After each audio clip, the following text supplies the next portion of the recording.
A lot of this isn't going to make sense to you, and I'm sorry about that. I'm just going to start at the beginning, with the house.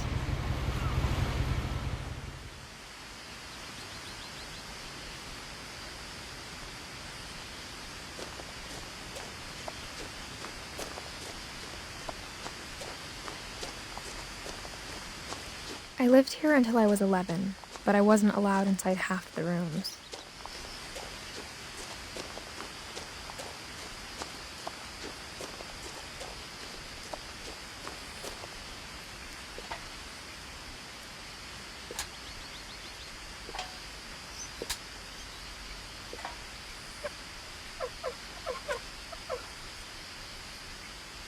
Inside the mailbox were bills from 7 years ago, marked urgent, open immediately.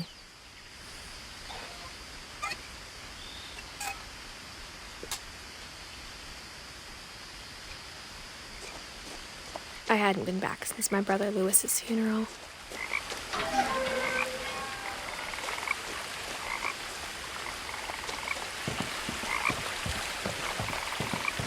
In her will, my mother left me a key, but didn't tell me what it unlocked.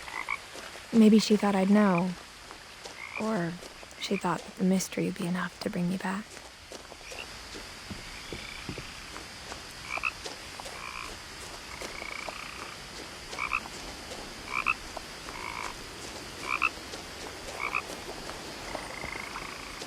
The truth is, even after I inherited the house, I never thought I'd come back to it. But now I had questions about my family that only the house knew the answers to.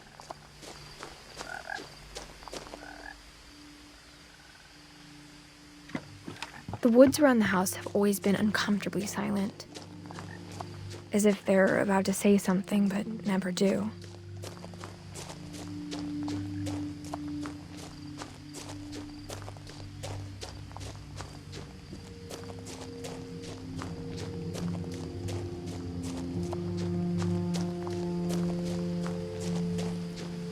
The house was exactly like I remembered it, the way I'd been dreaming about it.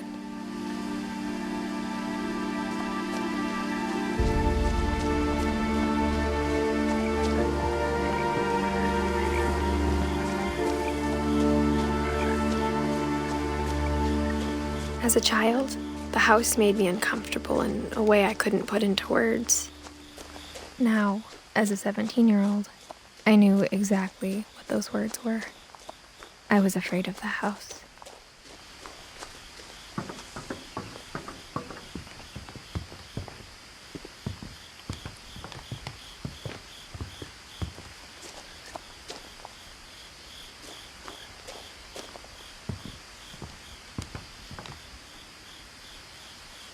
I hoped the key might unlock the front door. It didn't.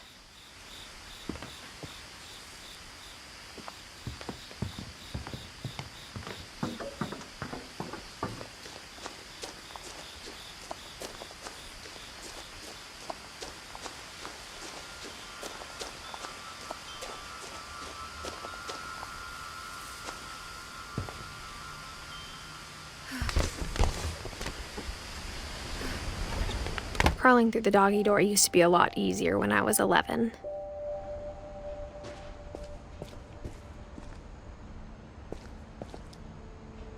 The power had been turned off the night we left.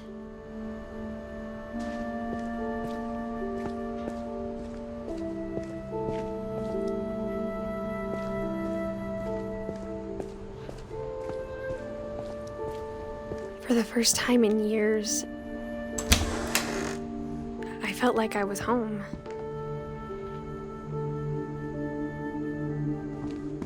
But instead of a family, there were just memories of one.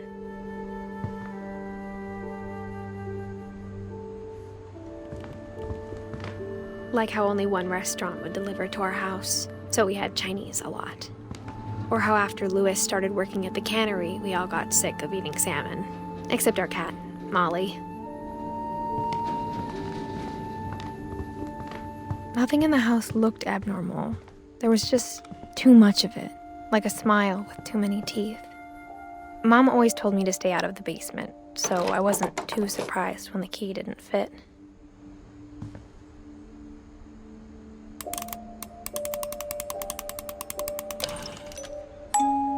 Great-Grandpa Sven built a music box for Barbara, along with the rest of the house.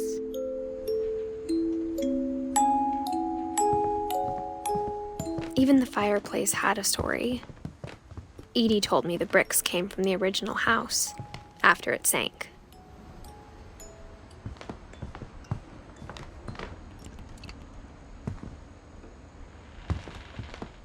The table was still a wreck from the night we left. It was like a bomb had gone off, killing everyone. My mom was the only one of us who could imagine Great-Grandma Edie living in a nursing home.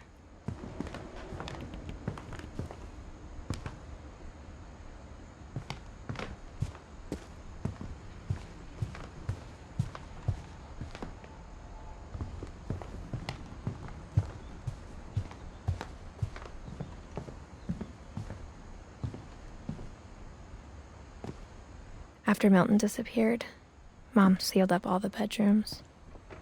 Then Edie retaliated and drilled peepholes.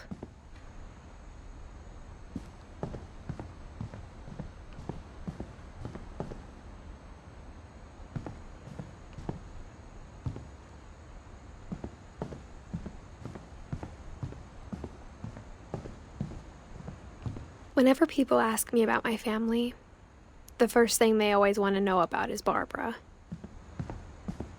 Edie's father, Odin, built the original house.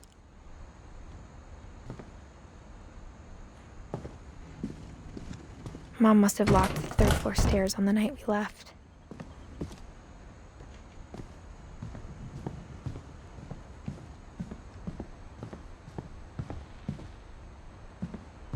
I spent a lot of time playing in Great Uncle Walter's room. Lewis told me there were secret passages, but I never believed him.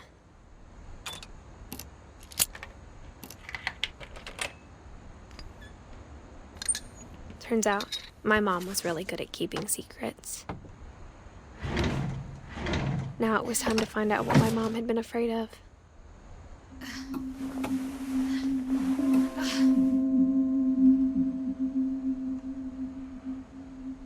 Reading this, maybe it sounds like I had a plan. From the paintings on the wall, it was clear my brother Milton had been here before me.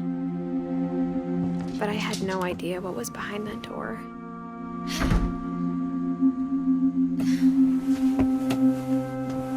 Just like I had no idea where all this was gonna lead. I grew up looking at Molly's room through the peephole.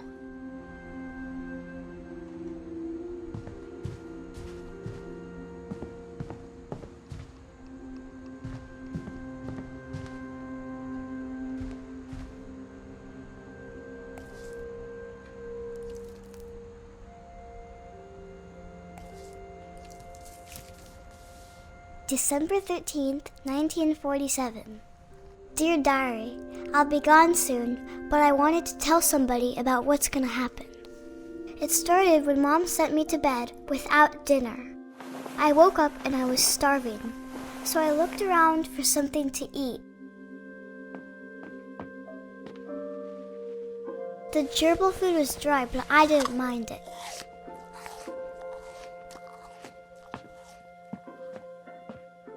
My Halloween candy was all gone. Mom, can I come out now? Sweetheart, it's late. Go to sleep.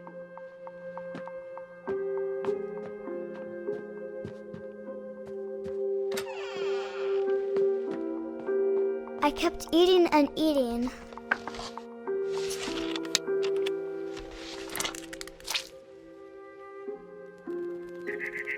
I ate a lot of things that night.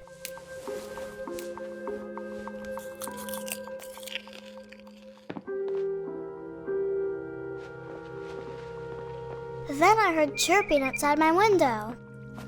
It was a barn swallow going back to her nest. I reached out for her.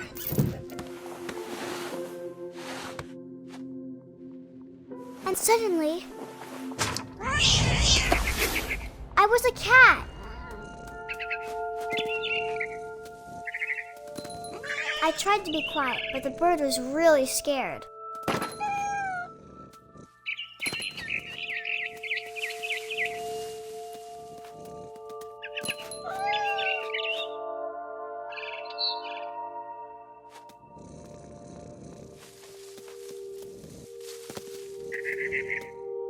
Mom and Dad didn't even look at me.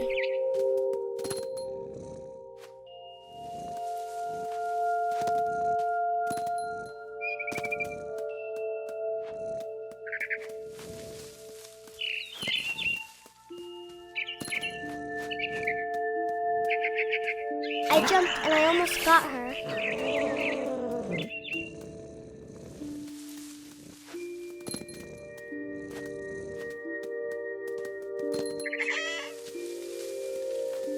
I could tell she was getting really tired. Now I was up in the big tree. I promised Dad I wouldn't climb it anymore. All I cared about was eating that mama bird. I gobbled her up. And suddenly, I was an owl. First, all I heard was the wind. Then I heard little teeth nibbling in the grass.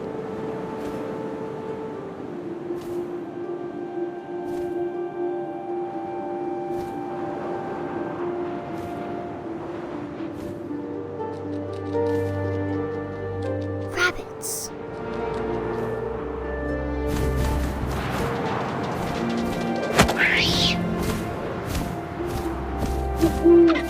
I imagined his face looking up and seeing mine through my talons. I swallowed him up, and I didn't chew one bit. Then I flew off to find something bigger.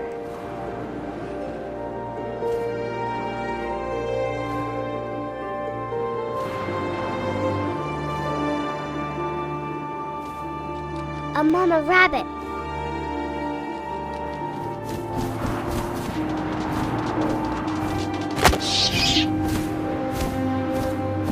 She was almost too big to carry. I started choking, but I couldn't stop eating. And suddenly, I was a shark.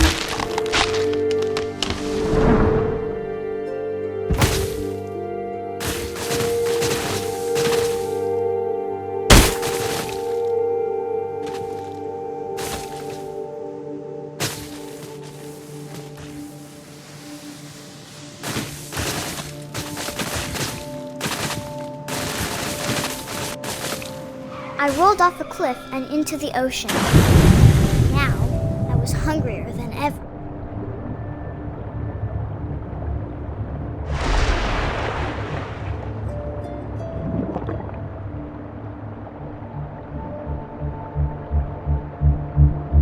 I wanted fat, juicy seeds.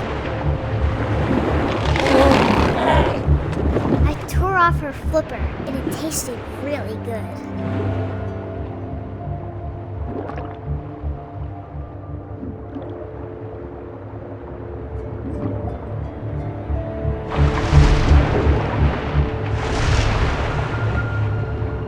Grabbed on tight, but I was so hungry, I jumped out of the water. When I opened my eyes, everything had changed.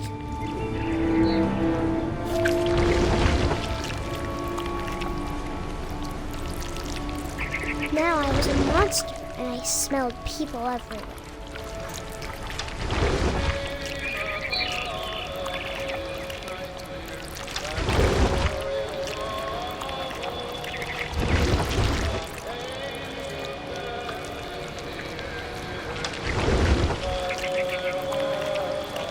I was big, but I moved real quiet.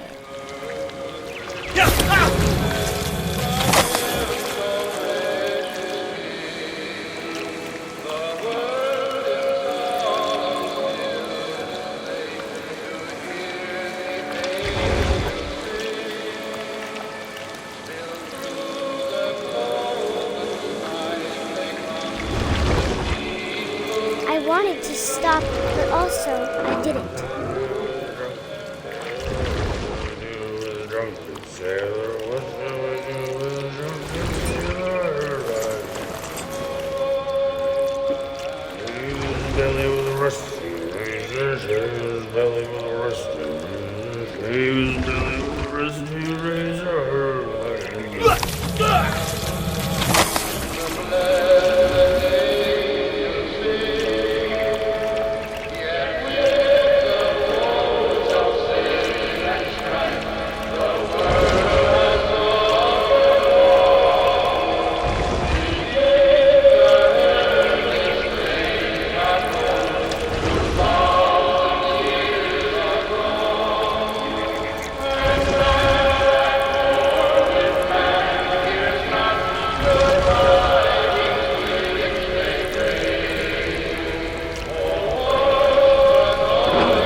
still hungry. And across the water, I smelled something new. Something I had to have, so I swam towards it.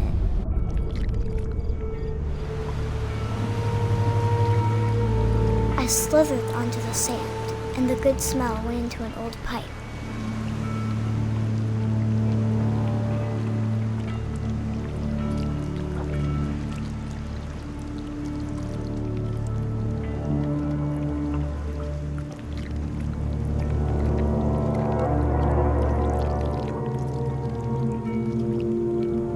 I got closer and closer.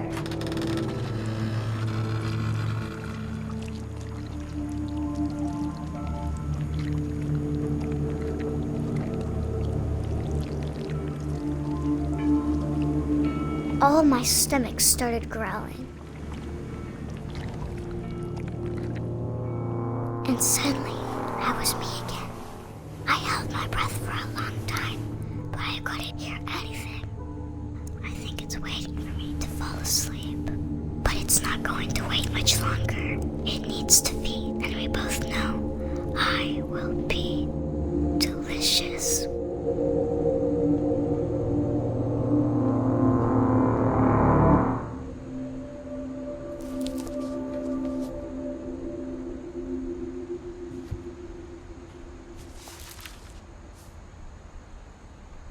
I'm not sure if I believed all of that, but I'm sure Edie would have.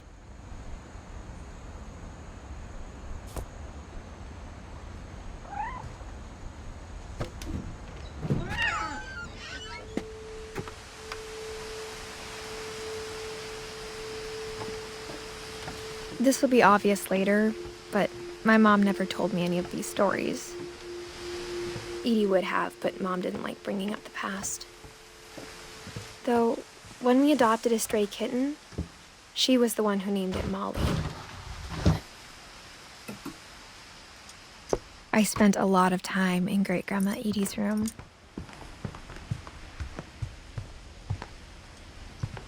Edie gave a big interview about a mole man living under the Finch house. My mom was furious. I hadn't thought of myself as Edith Jr. for a long, long time.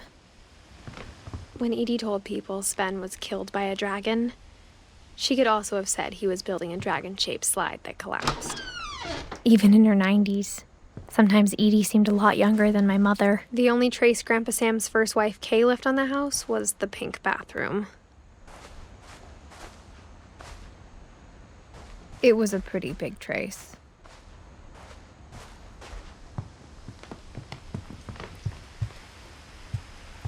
Edie knit me a new pair of gloves every year, just in time to replace Louis died a week before we left, but Edie had already started to memorialize him. Her room was like a museum. For 500 years, the Finches have been famous throughout Norway for their fortune and misfortune.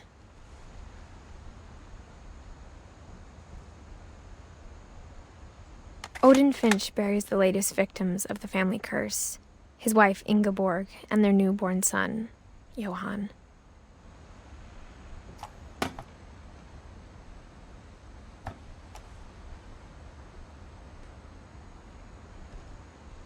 On January 7th, 1937, he set sail with his family and his house, hoping to leave the curse behind. But 40-foot waves off the coast of Washington send the house and Odin to the bottom of the sea. Odin's daughter Edie, with husband Sven and baby Molly, step ashore on their new home, Orcas Island. Odin Finch is the first to be buried in the new family cemetery.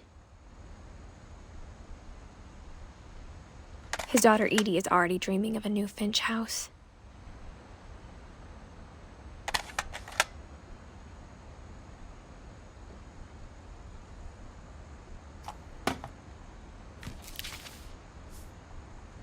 Whatever's wrong with this family, it goes back a long ways.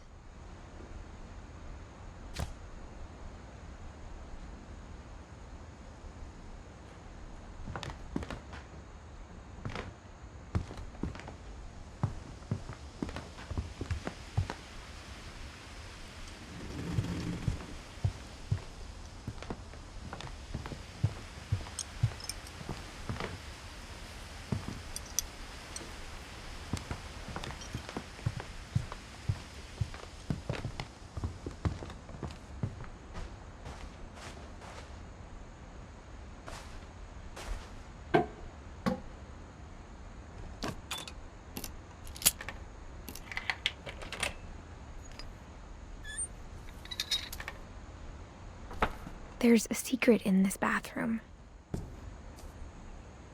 It's in the last place you would look. It isn't in the cupboard. It's hidden in this book.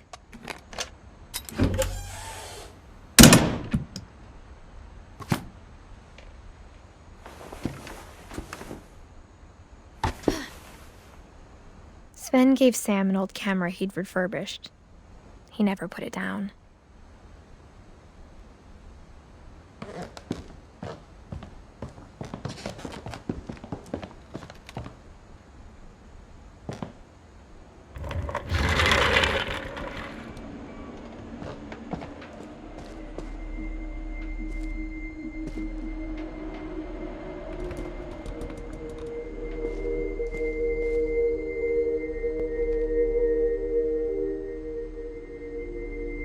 I knew Grandpa Sam had a twin,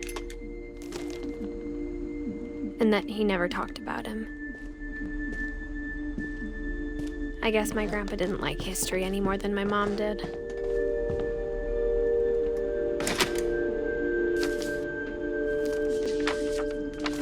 How I Want to Remember My Brother by Sam Finch. The thing I remember is that when he made up his mind, that was it.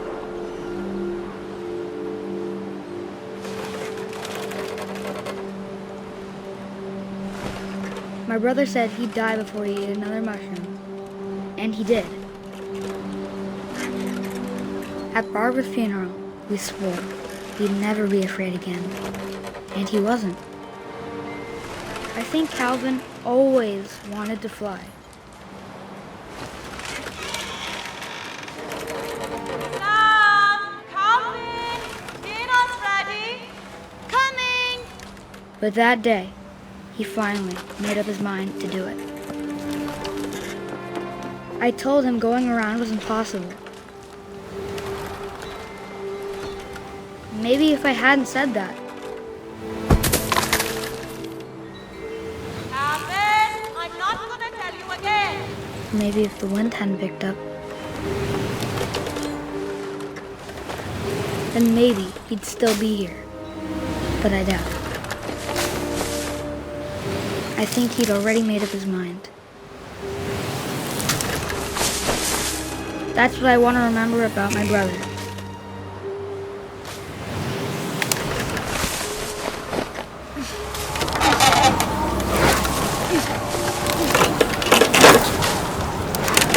The day he made up his mind to fly. And he did.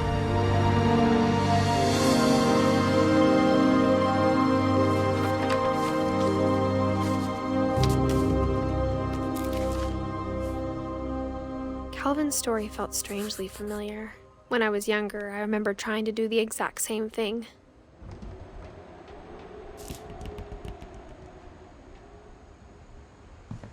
After the funeral, Edie roped off Calvin's half of the room.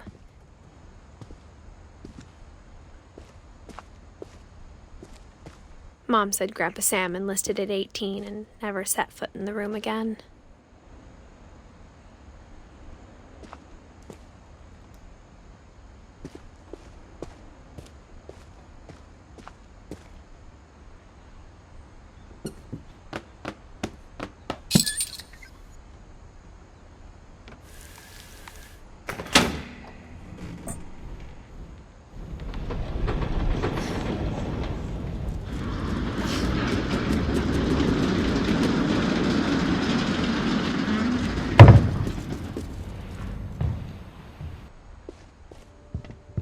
The passages were a pretty tight fit. They'd obviously been built for smaller hands and bellies.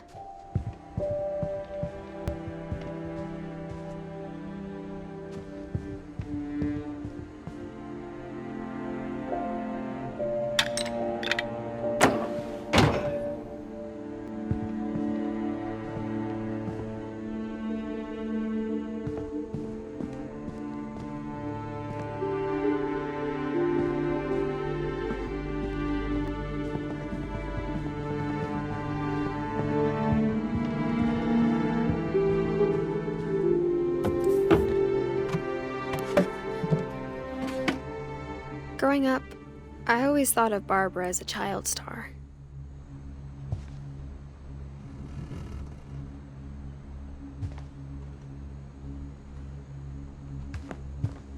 I never thought about how hard it must have been for her afterwards.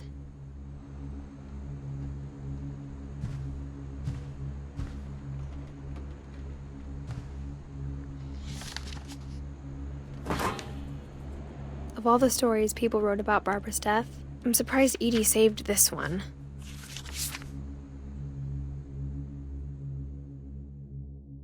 Old Jack here with another ghastly tale inspired by America's most unfortunate family.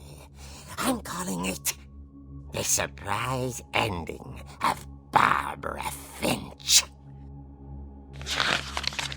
As a child star, Barbara was famous for her scream. Now at 16, she was all washed up. A has-been. But in a lucky break, she'd been asked to perform her signature scream at a local convention for monster movie fans. It was just the boost her career needed. Unfortunately, her scream hadn't aged well. Getting better. I think you just need the right motivation. Her biggest fan and current boyfriend, Rick, was about to demonstrate when... Now that was a great scream. It was Barbara's father, Sven. He'd slipped into a table saw and had to be rushed to the emergency room. So Barbara got stuck babysitting her youngest brother, Walter. Her convention comeback was cancelled. Okay, I'm hearing frustration, but I'm not hearing terror. What if I tried... A gang of hoodlums in Halloween masks have been terrorizing Orcas Island tonight. Police are urging residents to... That came from the basement. You're right! Also, I loved your delivery on that. Why is your basement door locked? Because my dad likes making puzzles and secret passages. There's a key hidden in the music box. The secret is to keep winding and winding until finally the key pops out. Thanks, babe. I'll be back in a sec. 20 minutes later, Rick hadn't returned. So Barbara went to look for him, right on cue. She reached for the music box.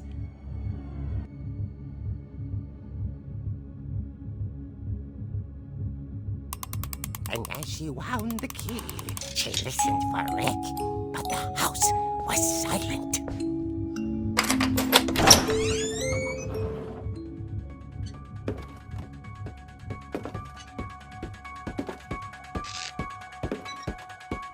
She found Rick's crutch and imagined the worst.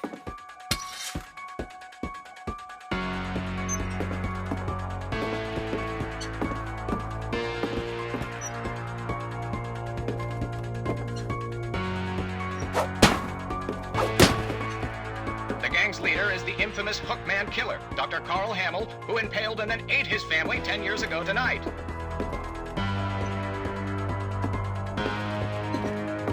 The old fridge rattled and grew still.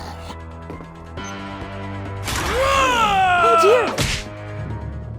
Oh! Rick? Barb, relax. I was just trying to scare you to help you find your scream. Well, I'm not scared, Rick. I'm furious. Then act furious. All I'm getting from you now is that you're hurt and confused and She threw him out, but she kept a little something to remember him by. Barb, have you seen my other crutch? And she was still holding it when she fell asleep watching the late picture show. Hours later... Barbara! Walter, what's going on up there? Ah!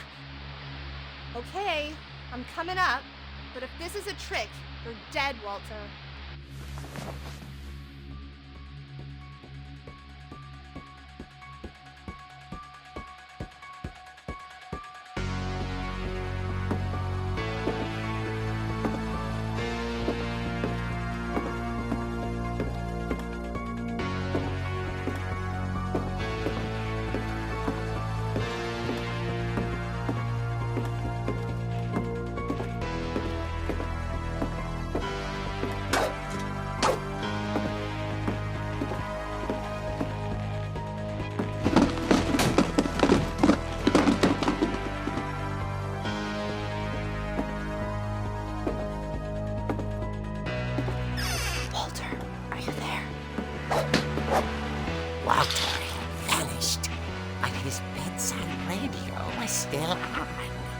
Pocahontas Island police describe the man as 6 feet tall, with a steel hook for a hand.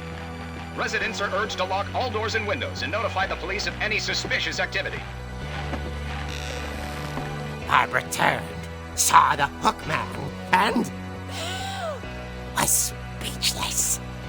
He was quite smashing. And here he was. He couldn't get enough of Barbara. Okay, Barbara, there's gotta be another way out of here. That night, she played her part beautifully.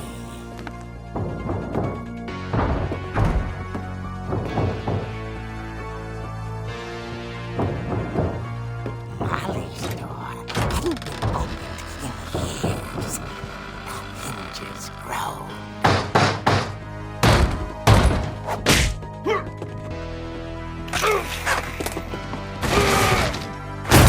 He wasn't moving, but she sensed the story might not be over yet.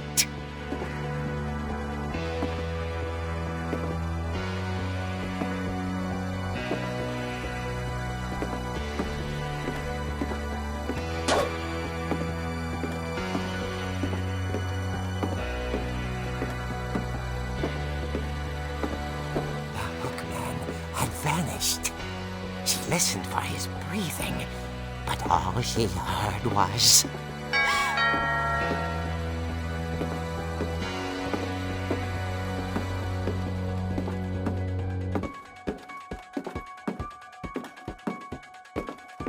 Someone at the door was dying to speak to young Barbara.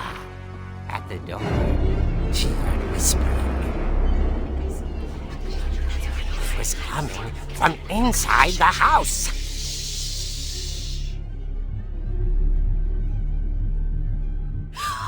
Oh dear. Surprise! Bravo, Barbara! You are wonderful!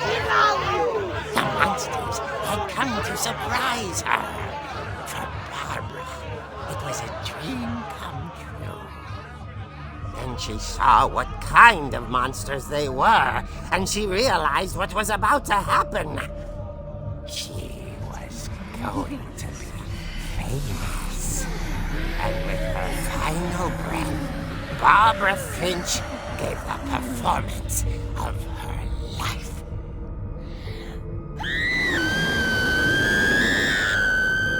I wasn't there myself, but I hear Barbara was magnificent.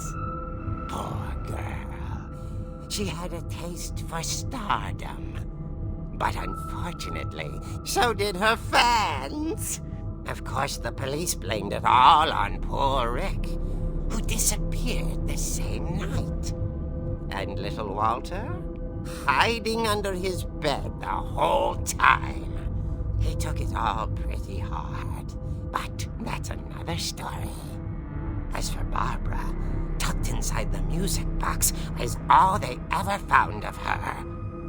Her ear. Now that's what I call a real eerie tale.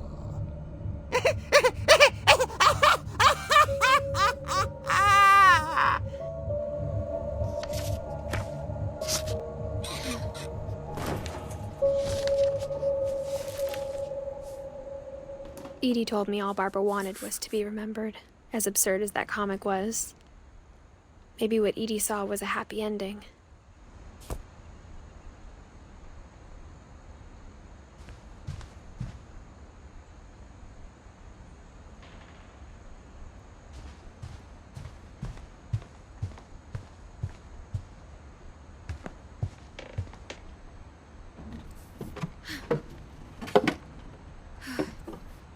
I guess now I know why Mom didn't like me playing with the music box.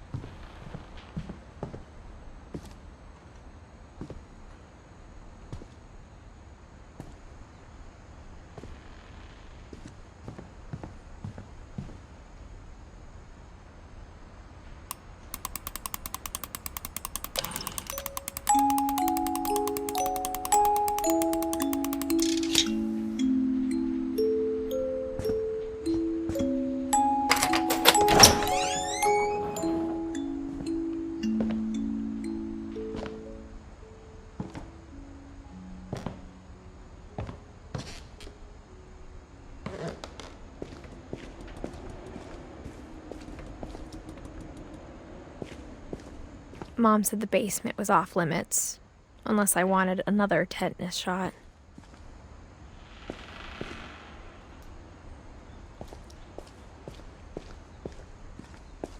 I saw Edie sneak down to the basement once, carrying packages. I thought maybe she was hiding presents. It turned out she was hiding a lot more than that.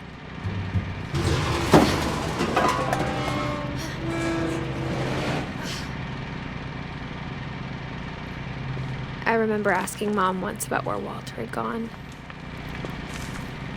She said after Barbara died, he got as far away as he could. If there's a pattern in all these stories, I think it's that none of us has gotten very far.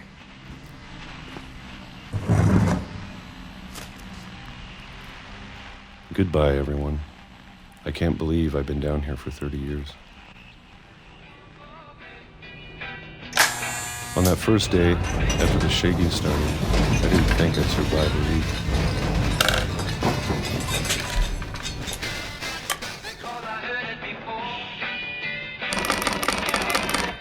But after a few days, I settled into a routine.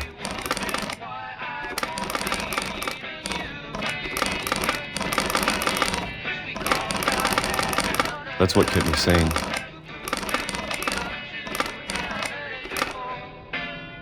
Having a schedule, living for today.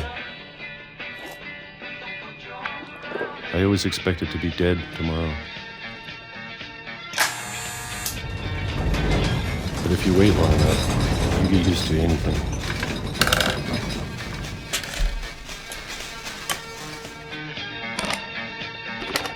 Even a monster on the other side of the door starts to feel normal. Almost friendly.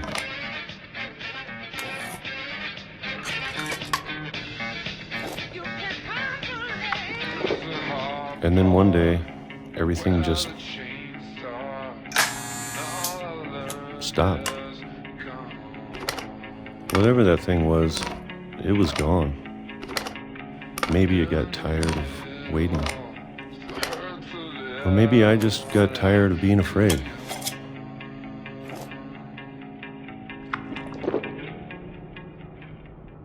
It's been a week now, the longest in 30 years. I'm done waiting. I have to leave while I still can.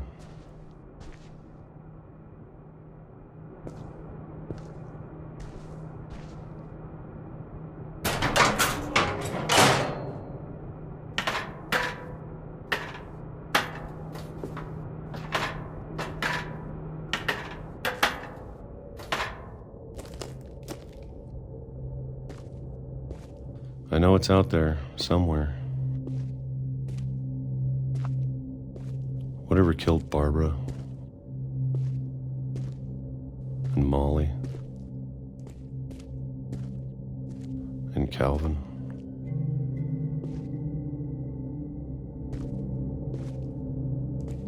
Maybe this is all a mistake. But I need to stop living the same day, even if it kills me.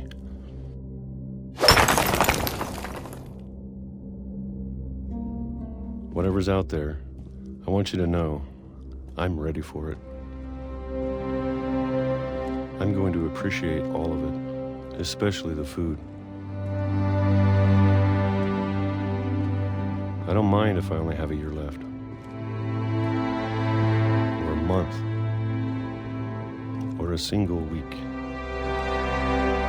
I'd be happy with one new day.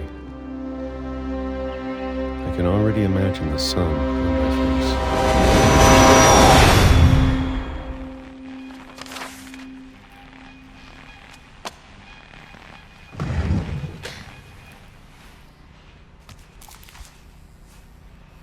Walter died when I was 6.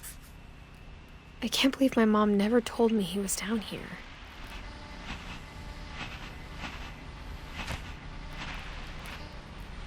I'm sure my mom was trying to protect me.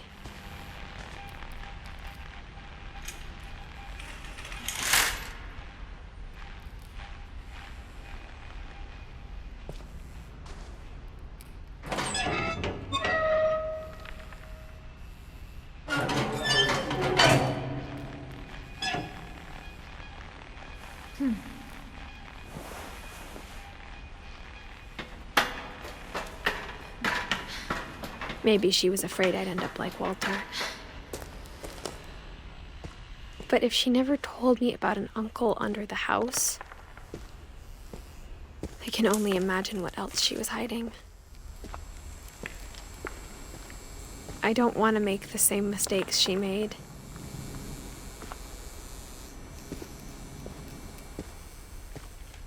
Trying to bury something that's still alive.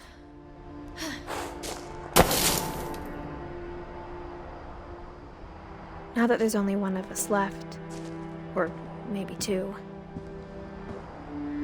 I thought it was time I heard the stories for myself and found out what happened to everyone else. But now I'm worried the stories themselves might be the problem. Maybe we believed so much in a family curse, we made it real.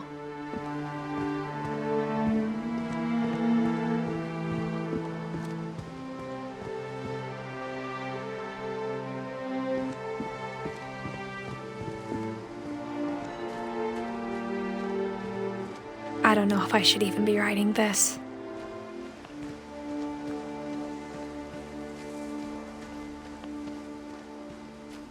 Maybe it'd be better if all this just died with me.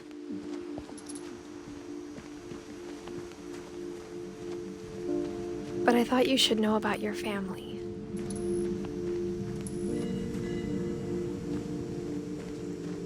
And the history you're a part of. Though to be honest, I feel as lost as you probably do right now.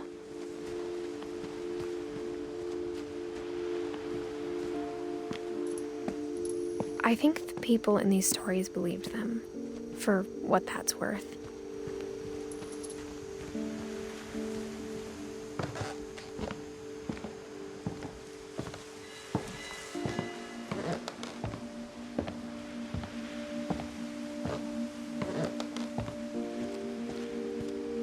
And when you look at the house, that history of imagination and stubbornness and madness, any of it seems possible.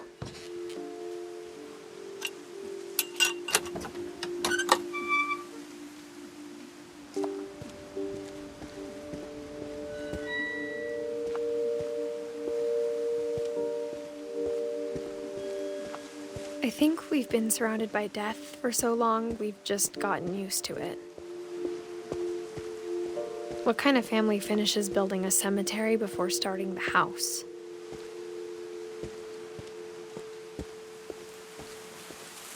It's embarrassing for me to admit this, but the pet cemetery made me more uncomfortable than the human one. 3 of the gerbils were mine, and 2 had been my fault. Sven built the house, but it was Edie who designed the cemetery. I'm sure Odin's monument had been Edie's idea. My mom was always trying to move on, but for Edie, the past never went away.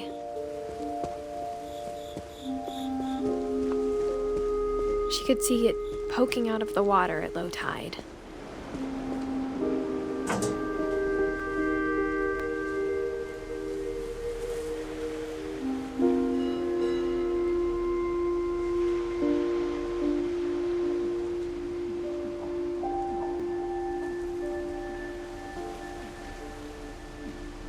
Edie said she dreamed about the old house every night.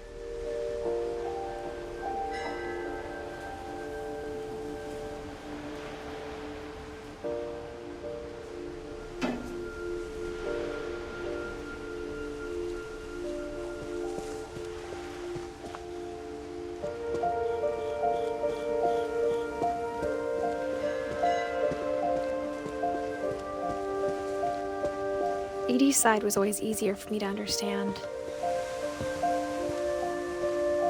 But the older I get, the more I can see where my mom was coming from. Her dad had been pretty strict, but it wasn't enough to save her brothers. She was just trying to do better. She lost 2 of her brothers, just like I did. I get why she tried so hard to protect us. There's so many things I wish I could ask my mom now. Part of me thinks this is what she wanted all along. For me to come back someday and find everything out for myself.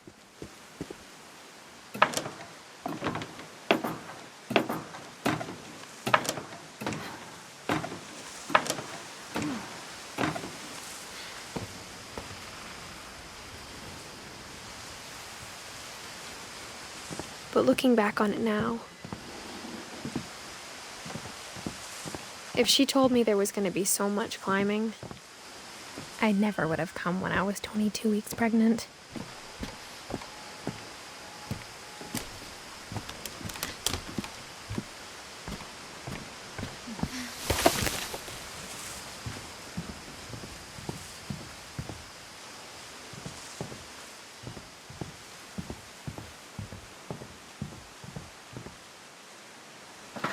I never met Grandpa Sam, but I think he and my mom had a lot in common.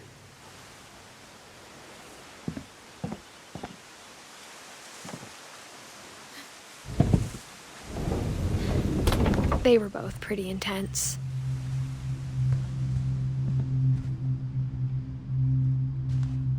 Sam spent his life shooting photos, but Mom said he got nervous being in front of the camera. I guess we're all afraid of something.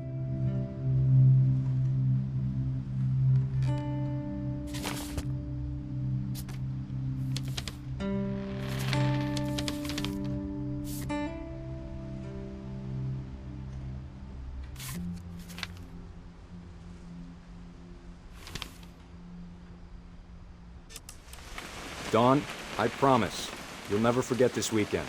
Yes, sir. These memories are gonna last a lifetime. Am I gonna have to shoot anything? It's a hunting trip, Dawn. Shooting is strongly encouraged. Perfect. It's gonna rain the whole weekend, isn't it? I will never forget this weekend, Dad. Okay, got it. I'm gonna take some pictures, okay? Just be careful. That camera's older than you are. Aw. Definitely should not have drunk all that coffee. Hey! That's a keeper. I'm just saying, I'm not always gonna be here, Dawn. You'll need to remember this stuff, if you want to survive. I'll be fine, Dad. You know who else thought he was gonna be fine? Some guy who died. Dawn, I'm being serious. I know, Dad. You're always serious. Doesn't being out here make you want to chill out? Well, to tell you the truth, I haven't been out here in 20 years. Dawn, don't you think you could find something more interesting to photograph?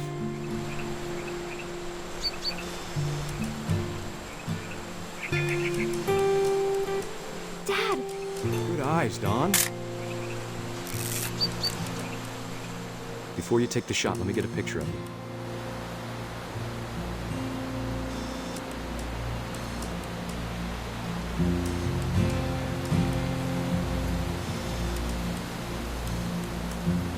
Dad, Let me get behind you. Do I have to do this? Dawn, you don't have to do anything. But if you want to survive, you'll need to be strong.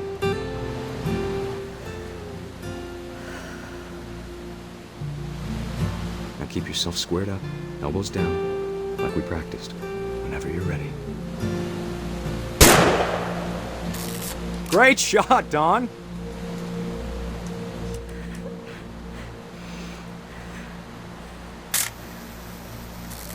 I'm proud of you, Dawn. Always remember that, okay?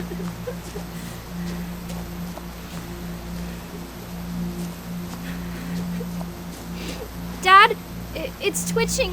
I think That's it's totally so... normal, Dawn. Just focus on the camera. Try not to think about— Dad!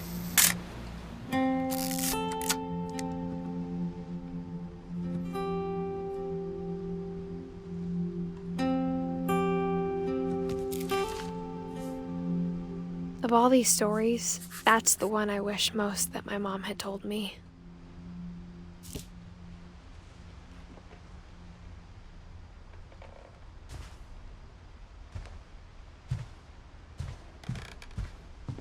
Instead of hiding from death, Sam seemed to go out of his way to meet it.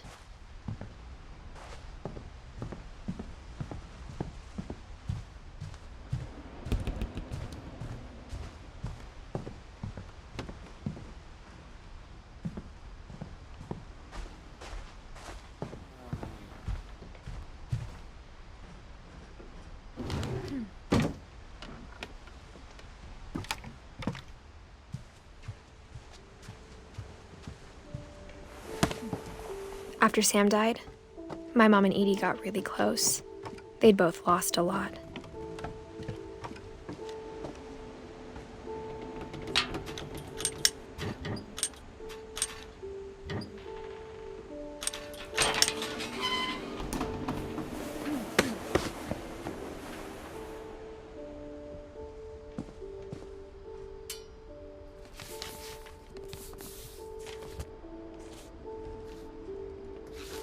Dear Kay, do you remember the way Gregory used to laugh when he thought he was alone?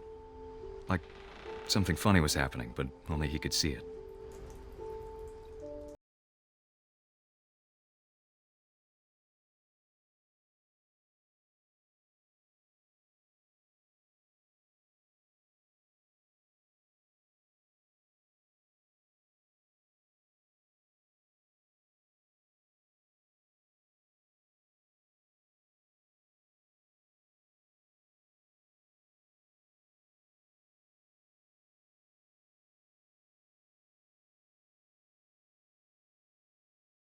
Time's over, Gregory. It's time to... Hold on, sweetie. Hello? Sam, I told you I don't want to talk right now. I wonder what he saw. What his world was like.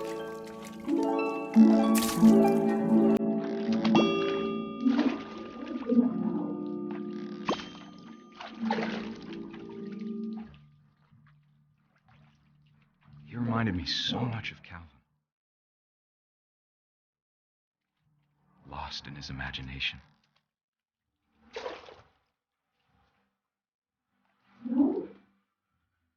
Whatever it was he saw.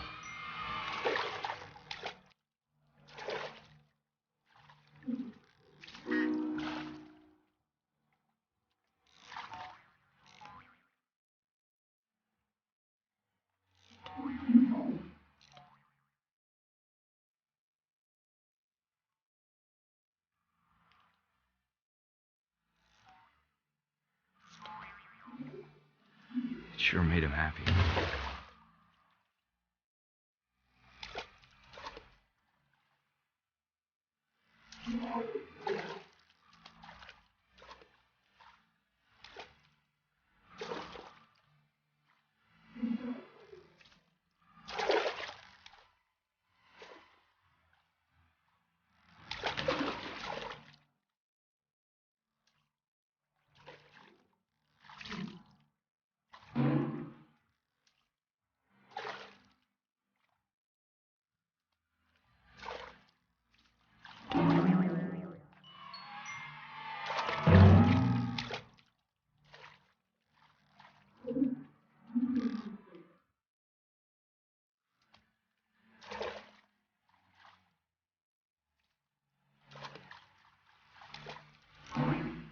I know how silly it sounds.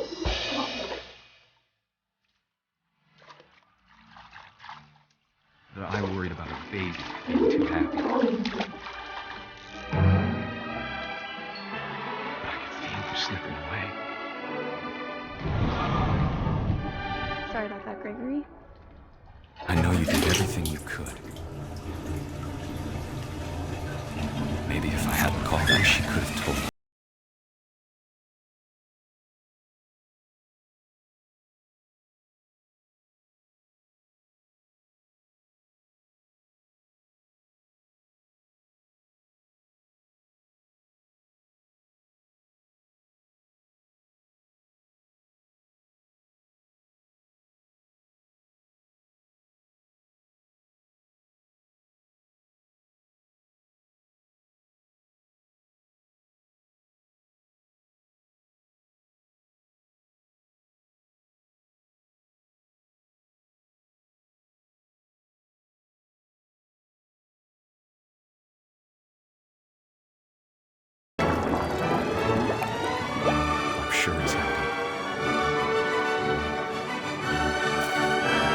he'd want you to be happy too.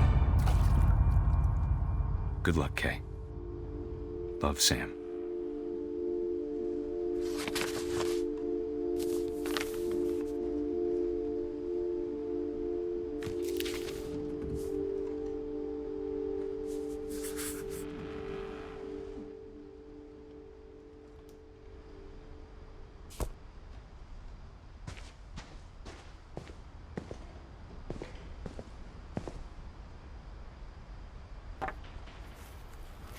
A poem for Gus, who always said the wedding was a bad idea.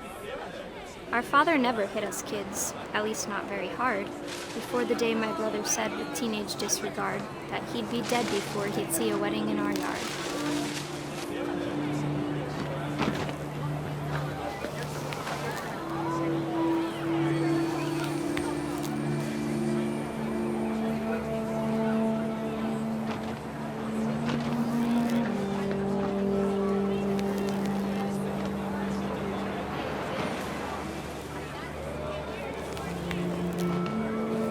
My father made him come, of course, but Gus stood far apart, just flew his kite and bottled up the storm inside his heart.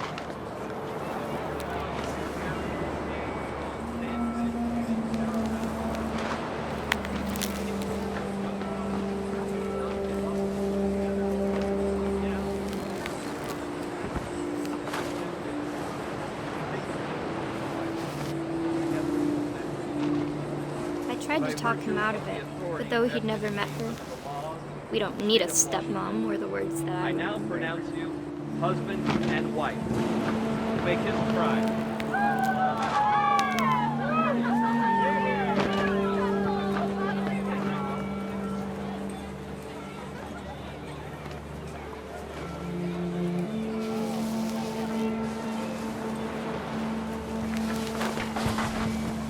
When the time for photos came, Dad ordered him to come here. But Gus declined, and as a sign held up his middle finger.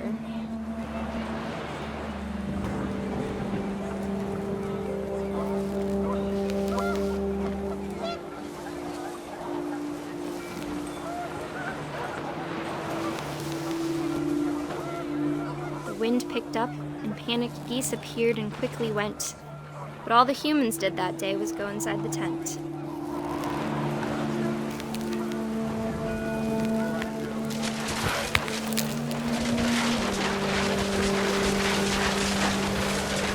Rain came down in buckets then, but no one seemed afraid that nature might destroy the tent our dad had crudely made.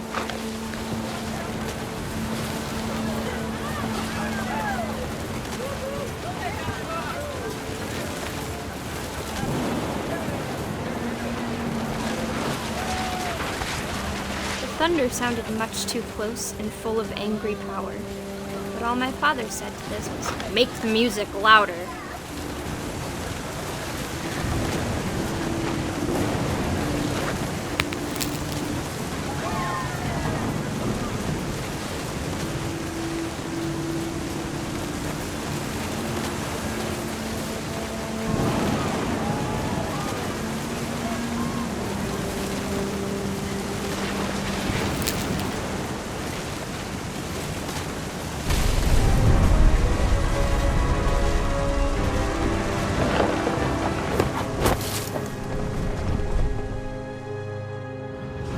I wish that I could truly say I thought about you on that day. Out there on the beach alone, just you, the wind, the sea, and foam. But I didn't, until we found you. I can't imagine my mom ever writing poetry, and yet...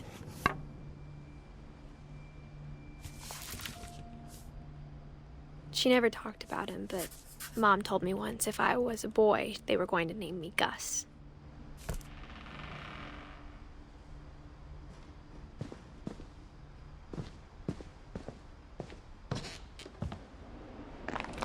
My mom moved up to the loft after her brothers died.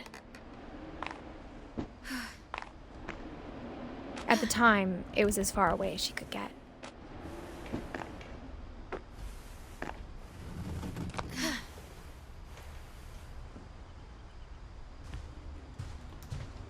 She spent a summer building houses in Calcutta, where she met my dad, Sanjay.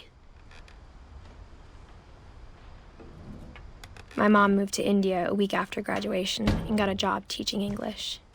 Religion was another thing my mom never talked about, but I think it helped her a lot after her dad died. Louis was born a year later.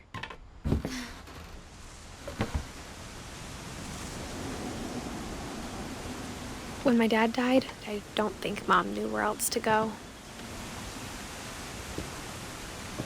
I'm sure Edie was happy to have her back. The house had to get a little bigger, but Edie was used to that. And for a while, things were good. Almost normal. But it didn't last.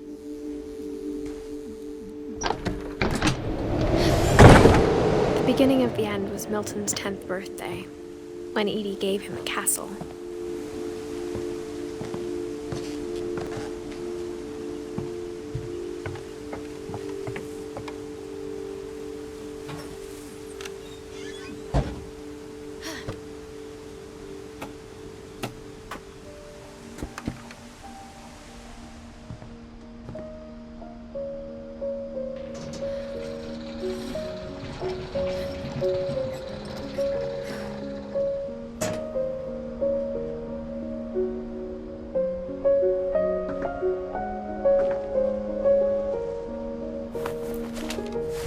Milton Finch in The Magic Paintbrush.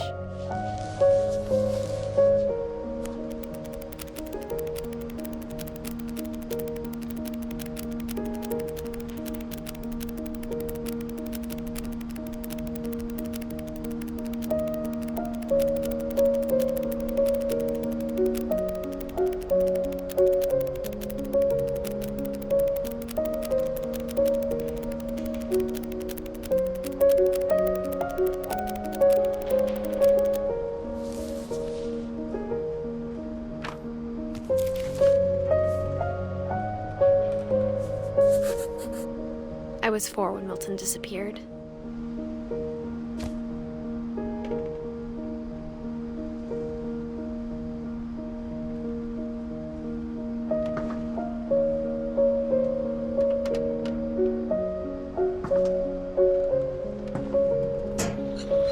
Mom spent months searching for my brother.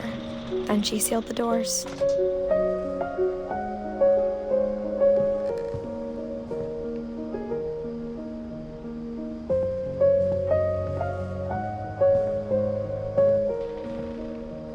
Whatever Milton had found in the house, Mom didn't want it getting out.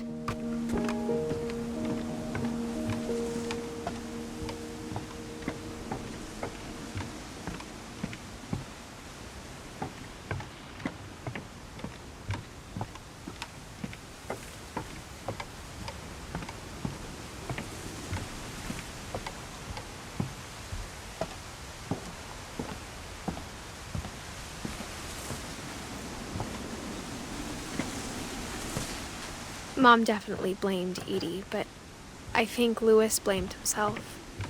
After he graduated, he just spent more and more time in his room, until Mom got him a job at the cannery.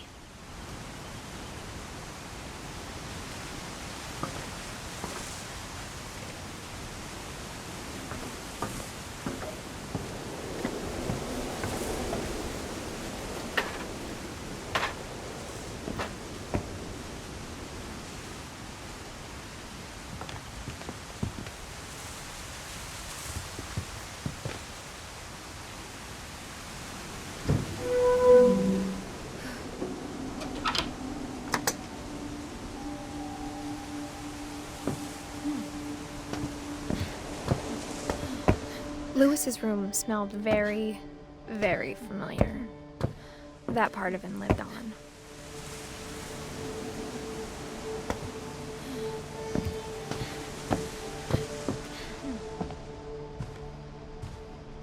Louis and I spent a lot of time playing games together, but he was surprisingly bad at them. He died a lot.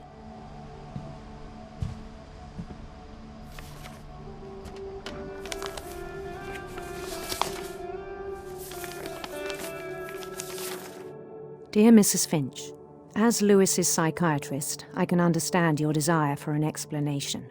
As I see it, the trouble began in January, shortly after we convinced your son to seek treatment for substance abuse. Newly sober, I believe Lewis first noticed the monotony of his daily life.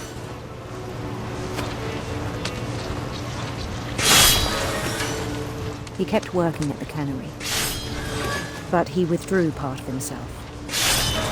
In our sessions, I saw the same behavior. His mind began to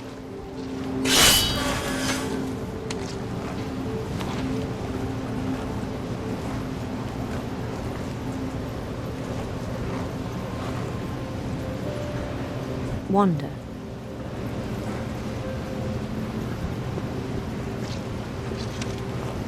I asked him to describe it. He said he started small, imagining a labyrinth. He'd feel his way about. Then something moved. Bats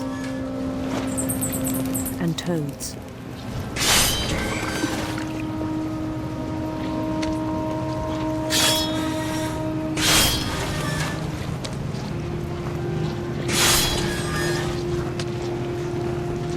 And things that have not names.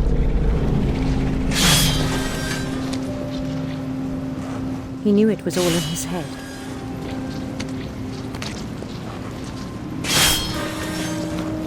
But he took it very seriously. I had hoped he'd find himself.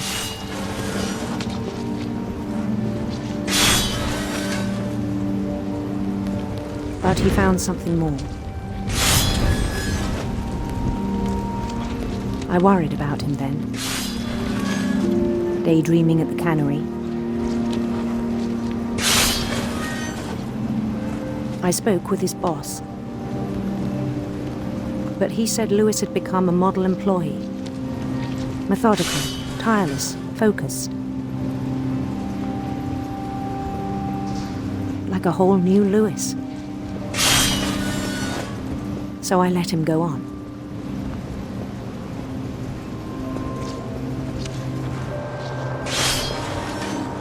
I even encouraged him. It seemed very promising at first. He told me he'd made a new friend.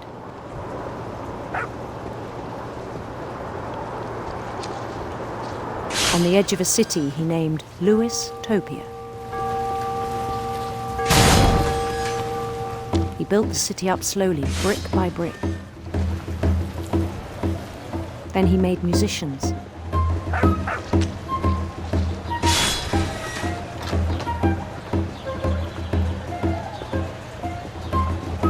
And songs for them to play. He talked about starting a band. And he was always humming something. Every day his imagination grew stronger.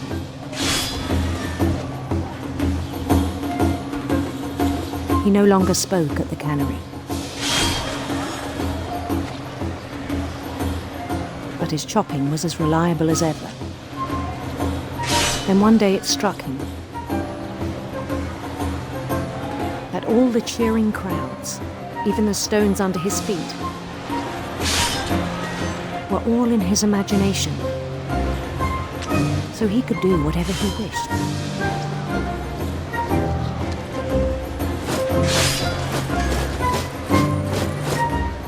He held an election for mayor. And he won. They begged him to stay, but his mind was already wandering. It became a game for him.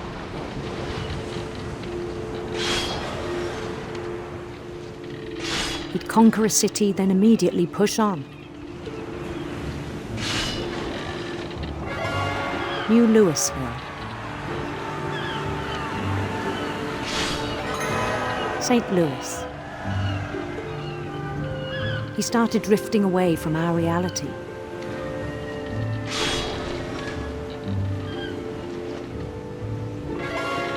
Minneapolis. Until one day he forgot to go home from the cannery. Even as his mother pleaded with him, part of Lewis kept sailing on.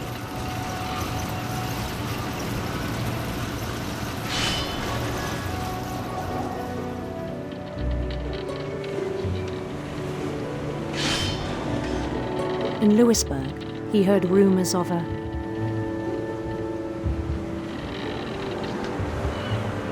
handsome queen.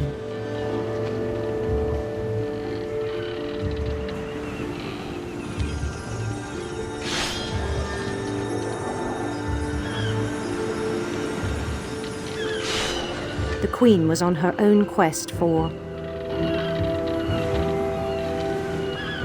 sinister serpents.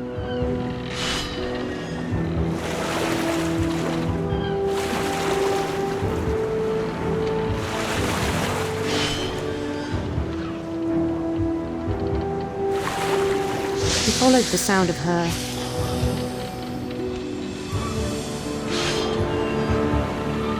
silver harp.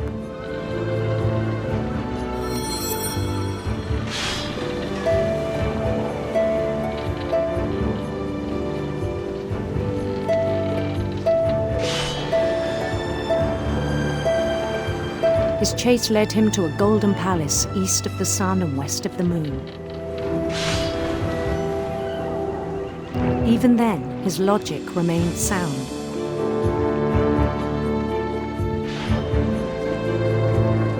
He knew the world was all in his imagination.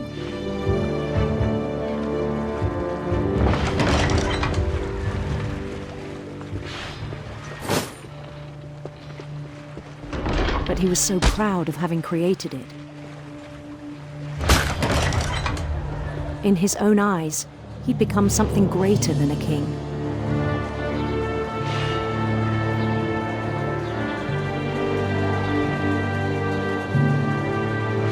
For someone who'd never known success in the real world, I think it was overwhelming.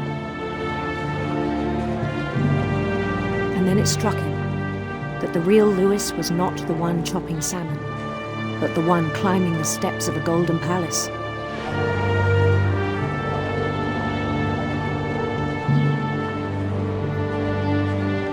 My imagination is as real as my body, he told me.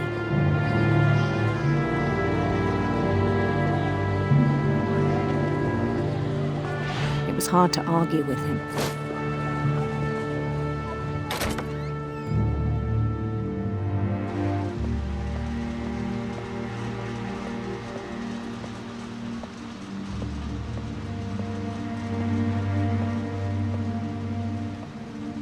Began to forget the world we know.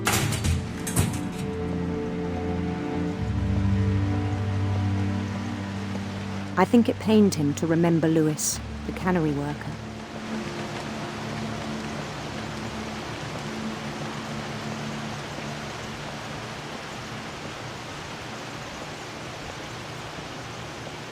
He began to despise the man with a royal contempt.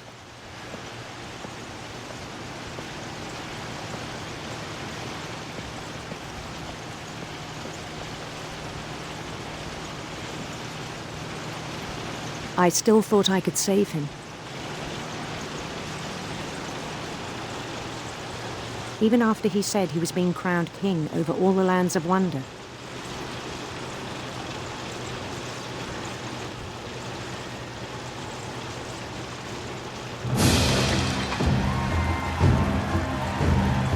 The palace would be packed with his companions.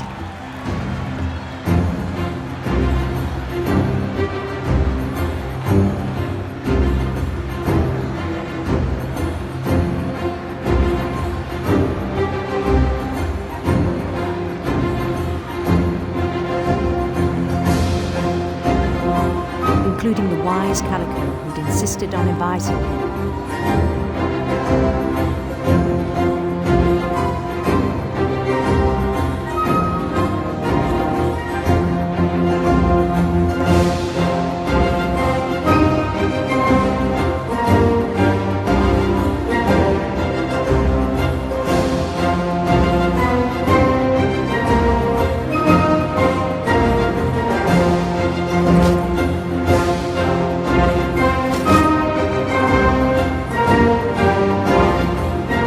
Queen waited, holding his crown.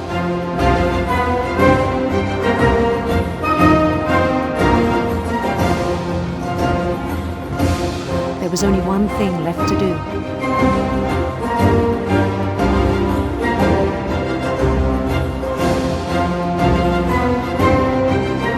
Bend down his head.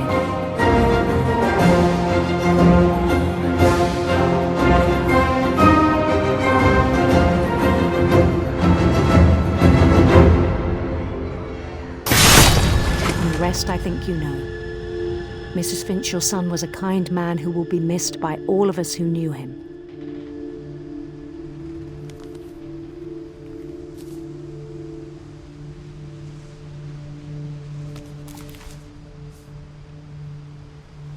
My brother was really cool. I wish you could have met him.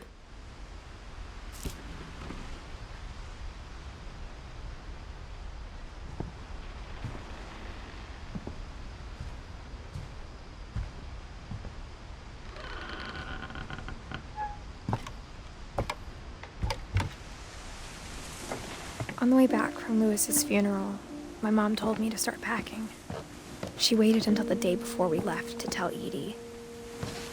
I'm not sure if she wanted to make it easier or harder.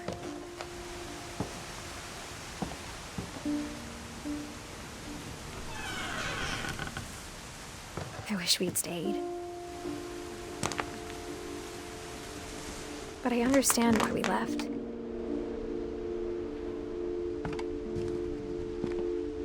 My mom ended up leaving everything behind.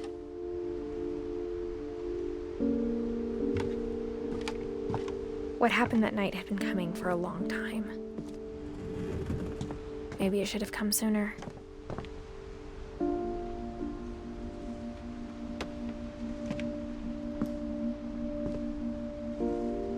But it had to end one way or another. All that's left now is to tell you about that last night.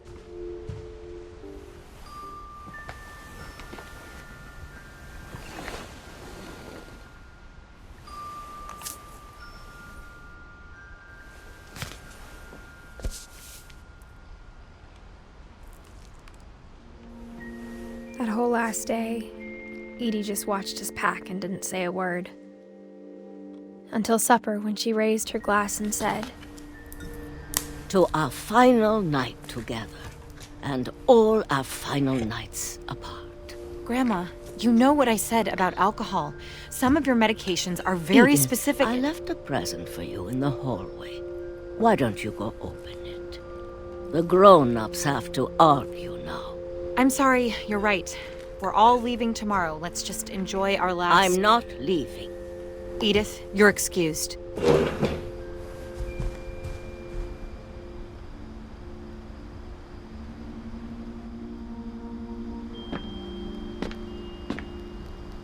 The power had been shut off that morning, but Edie always had plenty of candles. When my mom sealed the library, I don't think she knew about the other entrance, or that Edie had a key to it.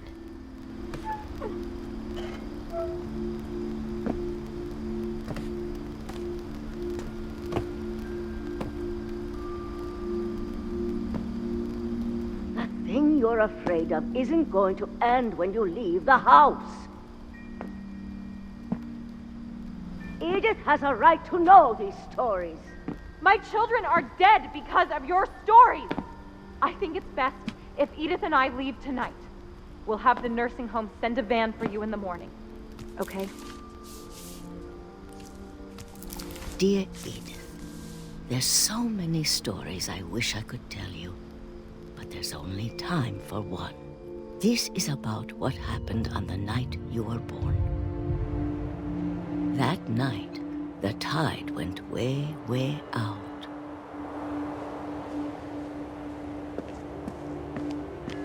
It was the first and last time I ever saw the old house aground. There'd been an earthquake out in the middle of the ocean. They called it the lowest tide in 1,000 years. God, it smelled awful. You know, I've seen that house every day of my life.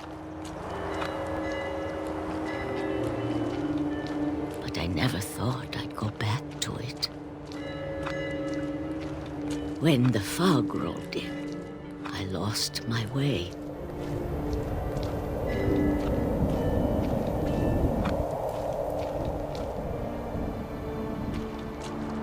I got turned around.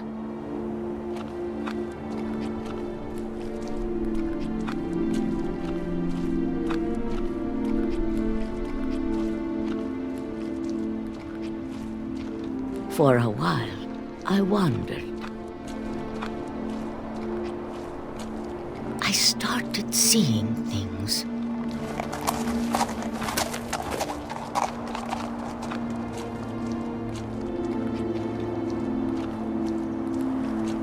Things I'd forgotten had ever existed.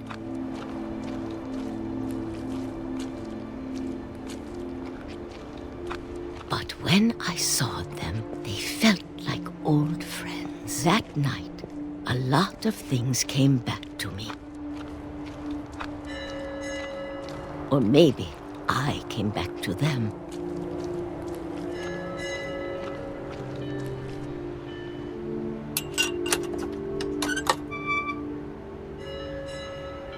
Things I can't explain, but that I need you to try and... Edith, what are you doing in here? It's mine. Edith! Mom, you're gonna rip it! Let go! I kicked and screamed, but Mom dragged me to the car.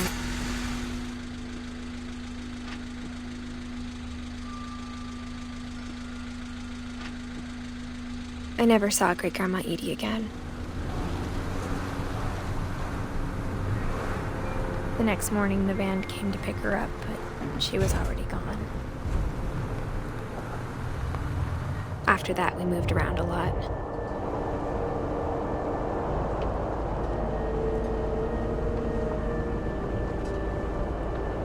We both tried to make the best of it.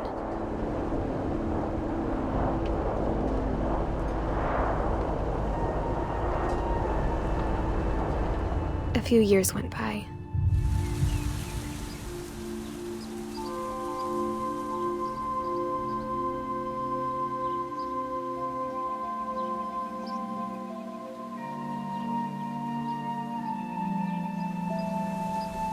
My mom didn't like to talk about it,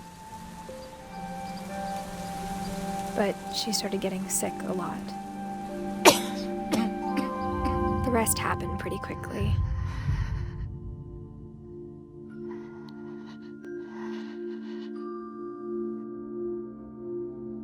She got better for a while,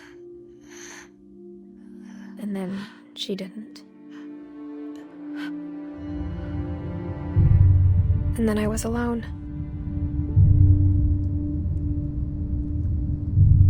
The last Finch left alive.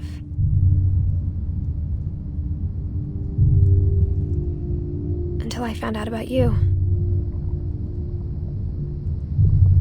I'm still not sure what to tell you about all this. If we lived forever, maybe we'd have time to understand things. But as it is, I think the best we can do is try to open our eyes and appreciate how strange and brief all of this is.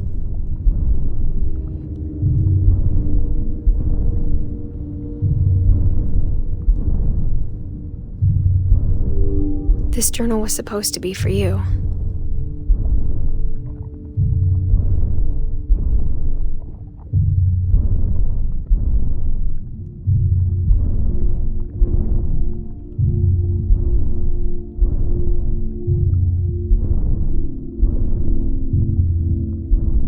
Now I hope you'll never see it. I just want to meet you and tell you all these stories myself. But I guess if you're reading this now, things didn't work out that way.